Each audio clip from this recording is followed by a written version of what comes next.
अस्सलाम वालेकुम रहमतुल्लाह। आज हम बात करेंगे वो कौन कौन से औकात हैं कि जिन औकात में मांगी गई दुआ अल्लाह ताला के यहाँ कबूल होती है। तो इस सिलसिले में सबसे पहला जो वक़्त है वो तहज्जुद का वक़्त है। तहज्जुद का लम्हा अल्लाह ताला के यहाँ एक कबूलियत का लम्हा है। और तहज्जुद का वक़्त कौन-सा है?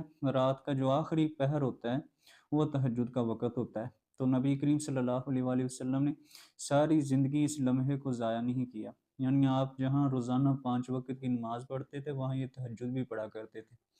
और रसूलुल्लाह सल्लल्लाहु अलैहि वसल्लम ने फरमाया कि इस टाइम तो अल्लाह ताला खुद आसमानी दुनिया पे आ जाते हैं और ये ऐलान करते हैं, आम मुनादी करते हैं और ये फरमाते हैं अल्लाह ताला खुद, हल मिन मुस्तशफ़ीन, है कोई मुझसे शफ़ा माँगने वाला, हल मिन मुस्तगफ़िरिन, है कोई मुझसे मग़फ़िरत माँगने वाला, हल मिन मुस्तरज़िकिन, है कोई मुझसे रिज़्क़ माँगने वाला। तो ये लम्हा हमारी ज़िंदगी में रोज़ाना की बुनियाद पे आता है और हर बंदे को ये लम्हा जो है नसीब होता है। अब नसीब की बात है कि जो उस टाइम उठे और अल्लाह ताला के सामने अपनी इल्तिजाएँ रखे, दुआएँ रखे और अल्लाह ताला से अपनी ज़रूरियात रखे, तो ये जो लम्हा है ये कबूलियत का लम्हा है। तो इस लम्हे को ज़ाया ना करें, तो इस लम्हे में ज़्यादा से ज़्यादा दुआएँ किया करें। और दूसरा वक़्त है अज़ान के बाद का वक़्त। अज़ान हमारे यहाँ हर मुसलमान पर इस्लाम में 5 वक़्त की नमाज़ फ़र्ज़ है और हर नमाज़ पे अज़ान होती है।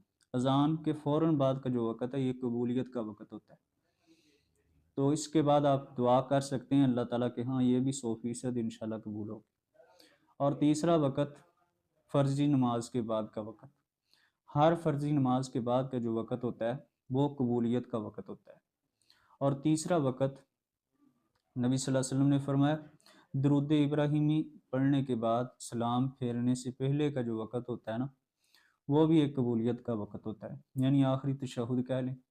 तो उस आखिरी तशहुद में जितनी दुआएँ माँगी जाएँ अल्लाह ताला के सामने, तो वो भी कबूलियत का वक़्त होता है। तो अल्लाह ताला उस टाइम माँगी गई दुआएँ कबूल करता है। 5वें नंबर पर सजदे की हालत में भी दुआ की कबूलियत का वक़्त होता है। जब तक बंदा सजदे की हालत में रहता है, तो अल्लाह ताला के यहाँ वो कबूलियत का लम्हा है। तो आप सजदे की हालत में अल्लाह ताला से अपनी कई इल्तिजाएँ रख सकते हैं, कई दुआएँ रख सकते हैं, कई ज़रूरियात रख सकते हैं। हमारे यहाँ तो सजदा जो है इतनी हम अहमियत नहीं देते कि वैसे मसले की बात ये है कि सुबहान रब्बियल आला, सुबहान रब्बियल आला, जहाँ आप 3 मरतबा पढ़ते हैं, वहाँ आप 5 मरतबा भी पढ़ सकते हैं, वहाँ आप 7 मरतबा भी पढ़ सकते हैं।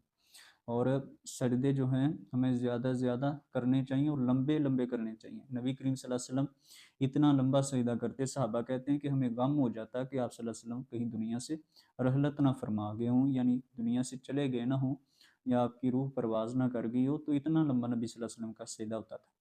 तो ये सजदे के मामले में ये है कि सजदे में भी दुआ की कबूलियत का वक़्त होता है। और इसी तरह 7वें नंबर पर सहरी के टाइम, जब सहरी का वक़्त होता है, अगर रमज़ान शरीफ आने वाला है, तो रमज़ान की रहमतों और बरकतों से इंशाअल्लाह हम मालो-माल होंगे और अल्लाह ताला ने अपने मोमिनीन के लिए ये रहमतें और बरकतें रखी हैं। तो जब भी सहरी का जो लम्हा होता है ना, सहरी का टाइम, तो उस टाइम माँगी गई दुआ भी अल्लाह के यहाँ कबूल होती है। और इसी तरह 8वें नंबर पर अफ्तारी के टाइम, अफ्तारी के टाइम जो भी दुआ की जाए, अल्लाह ताला उसे अपनी बारगाह में कबूल फरमाता है। और 9वें नंबर पर नबी सल्लल्लाहु अलैहि वसल्लम ने फरमाया जब बारिश हो रही हो तो उस टाइम भी जो भी अल्लाह के सामने दुआ की जाए, तो बारिश के वक़्त भी अल्लाह ताला दुआ को कबूल फरमाता है। और 10वें नंबर पर हुज़ूर सल्लल्लाहु अलैहि वसल्लम ने फरमाया जुमे वाले दिन एक घड़ी आती है कबूलियत की, वो कबूलियत की घड़ी ऐसी है कि जो बंदा उस घड़ी में दुआ कर ले, अल्लाह ताला कबूल फरमाते हैं। और उलमा ने इस हदीस की तौजीह में लिखा है कि जुमे वाले दिन असर के बाद का जो टाइम होता है, वो कबूलियत की घड़ी होती है, वो कबूलियत का लम्हा होता है। और इसी तरह एक हदीस से साबित है 11वें नंबर पर कि नबी करीम सल्लल्लाहु अलैहि वसल्लम ने एक दुआ अल्लाह ताला के सामने मांगी और अल्लाह ताला ने उस लम्हे उस दुआ को कबूल कर लिया। उस लम्हे उस दुआ को कबूल कर लिया। वो लम्हा था बुध वाले दिन ज़ुहर के बाद नबी करीम सल्लल्लाहु अलैहि वसल्लम ने वो दुआ की थी।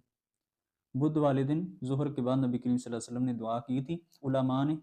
उलमा ने इस हदीस की तौजीह की है कि जो बंदा बुध वाले दिन ज़ुहर के बाद असर तक जो भी अल्लाह ताला से मांगेगा, अल्लाह ताला इस टाइम भी बंदे की दुआओं को कबूल फरमाएगा। और ये वो लम्हात हैं कि जिन लम्हात में मांगी गई दुआएं अल्लाह ताला कबूल फरमाते हैं।